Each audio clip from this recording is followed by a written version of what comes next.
הרדיו הבינתחומי. בינתחומי. 106.2 FM. הרדיו החינוכי של המרכז הבינתחומי. לכל ישראל. 106.2 FM. Terrorism's global impact.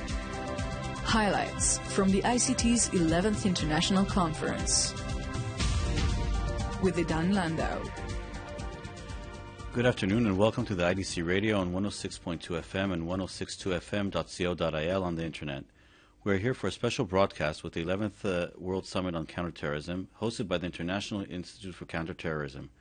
I'm Laden Landau and I'm here with Dr. Rohan Gunaratna, who is the head of the International Center for Political Violence and Terrorism Research at Nanyang Technological University, Singapore. Welcome. Thank you. I understand that you were participating in some of the workshops, countering violent extremism and radicalization, evolution of global jihad. Can you give us an overview of those workshops, what was discussed in them? The workshops were outstanding because they brought together both practitioners and analysts, people who have worked in the field hunting terrorists, hunting extremists, and trying to engage the Muslim communities to ensure that they don't descend towards imbibing those extremist ideas. But also we had a set of analysts who have studied the problem, looked at the more strategic dimensions. So it was a brilliant interaction between practitioners and analysts. So in many ways I want to congratulate the World Summit. It's the largest terrorism conference in the world today, for having created this dynamic. It brought to light two issues. One is that the threat of terrorism is growing. The threat of terrorism has not plateaued 10 years after 9/11, and that governments need, in parallel with the tactical response to terrorism, that is catch, kill, disrupt, in parallel to that, to develop more capabilities to engage the communities, the vulnerable communities, and also to build programs to counter extremism, that is the vicious propaganda and the ideology infecting the Muslim communities. So it discussed what are the new strategies that must be used in the coming years to fight terrorism. One of the ways that we actually analyze what's going on in the terrorist community is through the websites. A lot of the radicalization is also being done on the websites. Can you give us any insight into that? Today we all live in two different worlds. We live in the real world and we live in the cyber world. So some people spend more time in the cyber world than in the real world. And of course there are about 6,000 to 7,000 extremist and terrorist websites, and most of these websites are hosted in the United States. And through these 6,000 to 7,000 websites, terrorist and extremist groups are propagating their ideology. They're disseminating propaganda. They're trying to recruit, raise funds, coordinate operations. And there was consensus at the World Summit that Americans and service providers, both the government and the service providers, must do something about it. Because otherwise we will have a new generation of extremists, people who support terrorism, and terrorists, operational terrorists who conduct terrorist attacks, radicalized and politicized and mobilized through the internet. Internet has become the principal radicalizer of the new wave of terrorism we are witnessing. I'd like to talk about some of the themes that are on those websites. And recently we've seen more an approach towards the younger generation. By younger generation, I mean actual children. I think one of the sites, one of the websites is discussing putting up a cartoon specifically targeting children and radicalizing them. We've also seen a pamphlet with how to radicalize children on a different site. How dangerous is this? It is, because these extremist and terrorist websites are specifically appealing to Muslim youth, including children. So they will use Mickey Mouse cartoons and a lot of other ways of reaching out to the younger population. And we discussed specific strategies of countering that message. And I think it's something very new, and we need to develop a very comprehensive plan to protect our youth, basically to immunize the youth by raising their awareness, raising the awareness of parents, of teachers. And if we don't do this, certainly we will have younger people who will join as sympathizers, supporters of these groups, and it will become a threat. And if you look at the terrorist attacks and plots in the last 10 years in the United States, there have been 175 homegrown plots and attacks mounted. And in the last 3 years, 50% of those attempts and plots have taken place in the last 3 years. So homegrown terrorism is becoming a big problem. And almost all the homegrown terrorists are driven by through the internet, through radical and extremist websites. Al-Qaeda in the Arab Peninsula has issued the Inspire magazine in English. There's a debate whether it's actually radicalizing or it's being used, or the media is actually the one that's scaring the public. What role does the media actually have in this whole operation of terrorists, basically? Media shapes public opinion, and unless media professionals, that means the media moguls, the media gatekeepers, and the scribes, the people who write, people who produce broadcasts or telecast, these media personnel have to take the responsibility more seriously. One must never exaggerate, and one must never air hate speech. One must be extremely careful so that the media will not become a radicalizer. We have seen even prime ministers, presidents, ministers appearing on media shows that are sponsored by terrorist and extremist groups, because there are terrorist and extremist groups that have their own media organizations.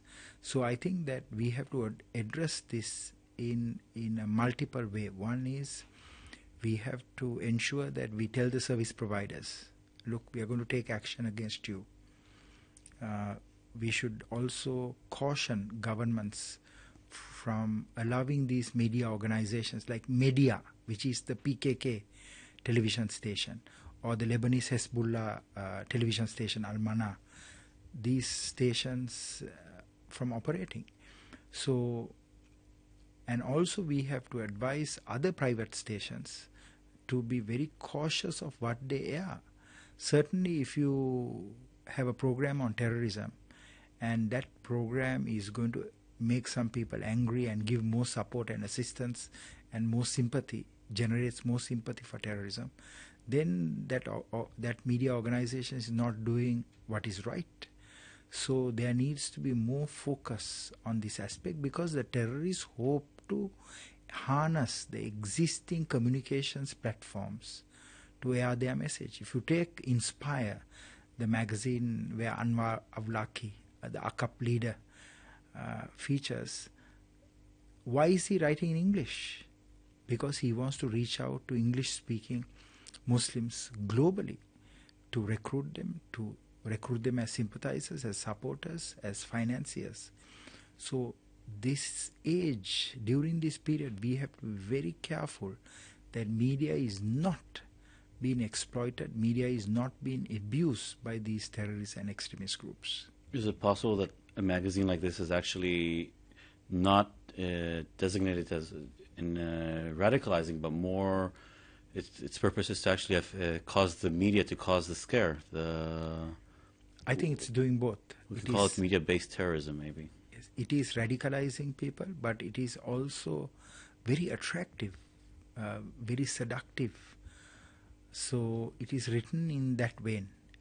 But certainly there must be more awareness of mainstream media organizations of what they put in the air, what they broadcast, what they telecast, what they print. Now that bin Laden has been killed, only recently, how does it actually affect Al-Qaeda? I mean, is Al-Qaeda really on its way down? Al-Qaeda is a shadow of itself. At its peak, its membership was 3,000 to 4,000 members. That's at 9/11. But 10 years after, its membership is a few hundred. And most of their operations are very localized. Al-Qaeda itself has transformed from an operational organization that mounted attacks into a propaganda organization and an organization that is doing training and providing inspiration, instigation for attacks rather than doing the attacks itself. But during this 10-year period, Al-Qaeda has infected 30 to 40 different groups in Asia, Africa, and the Middle East to behave like Al-Qaeda, to mount suicide attacks like Al-Qaeda, to hate the United States, to hate Europe, to hate Israelis, to hate the other regimes in the Middle East. So Al-Qaeda in many ways has completed its mission. Al-Qaeda still poses a threat. I think that it is important to focus on this group and dismantle this group. The same way bin Laden was killed, it's important either to capture or kill Ayman al-Zawahiri because he is also a very capable leader. But certainly the core of the terrorist movement, that is Al-Qaeda, has been very gravely damaged. And I only hope that there will be more coordination and cooperation between governments now to disrupt and degrade the capabilities of the other 30 terrorist groups. One of those groups is Al-Qaeda in the Arab Peninsula. And we've seen many reports coming out of Yemen where they take control over land, they lose control over land, you don't actually know who's winning and who's losing. At the same time, the West, for some reason, has decided that Anwar al-Awlaki is the leader of Al-Qaeda in the Arab Peninsula. What's actually going on down there? Al-Qaeda in the Arabian Peninsula, or AQAP, was largely in Saudi Arabia, but because of Saudi counter-terrorism efforts, the group has now moved from Saudi to Yemen. I visited Yemen last year. I visited Saudi Arabia twice. And based on our own assessment of the group, AQAP today presents a much bigger threat than Al-Qaeda. Al-Qaeda in the Arabian Peninsula conducted a number of attacks. It sent the underwear bomber, Umar Farooq Abdul Muttalib, to Detroit. It did the cartridge bomb attacks that would have destroyed cargo planes. It also tried to kill the assistant interior minister, Prince Naif, in Saudi Arabia. We see that Al-Qaeda led by bin Laden then and now by Ayman al-Zawahiri has diminished in its operational capabilities. But AQAP, AQIM, AQI, Al-Qaeda in Iraq, the offspring of Al-Qaeda has become more powerful, more prominent. And that is why we need to focus on these groups. The leader of Al-Qaeda in the Arabian Peninsula is not Anwar al-Awlaki. It is a man called Buhaishi. He was a former secretary of bin Laden. But Anwar al-Awlaki is like the key ideologue of that group. And it is so important to kill or capture both of them because this group now presents a very significant and a real threat, not only to Yemen, but to the entire region and beyond. Where do you think the next main theater of jihad will be, if you can venture a guess? Yemen certainly is important, but Somalia is equally important. I believe that the Afghan-Pakistan border, which is the epicenter of international terrorism, will remain a significant center, especially if the Americans withdraw from Afghanistan. But I see that these two new theaters have emerged in Yemen and in Somalia, and it is very likely, unless there is more effort to stabilize Libya itself may become a very important center for fighting.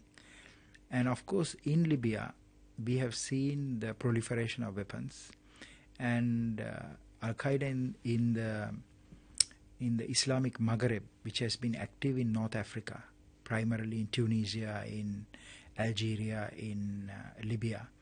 These group is now operating in the Sahalan region, that is Niger, Chad, Mali, Mauritania. It is likely that the threat in this region may also grow. So if you look at the four most important theaters of jihad, I'll say one is Afghan-Pakistan area, second is Yemen, third is Somalia, fourth is the Sahalan Maghreb region. Do you think Al-Qaeda will actually gain a foothold in Egypt or in Syria? In Egypt, yes, it is possible if the chaos remains, if there is no economic stability. Tunisia, Egypt, AQIM will start to operate. The old Egyptian groups may revive, at least some factions. In Syria, Lebanon, that region, there are some Al-Qaeda associate groups. The Levant region, certainly terrorism can re-emerge in that area. So I think that the post-Arab Spring, or particularly after Egypt and Tunisia and Libya, one has to be very careful. I think that this entire region, there may be rise of Islamism, and if that happens, all these groups will come back, and it will bring about greater instability to this region. Thank you very much, Dr. Gunaratna. It's been a pleasure having you with us. Thank you. And have a safe flight home. Thank you. הרדיו הבינתחומי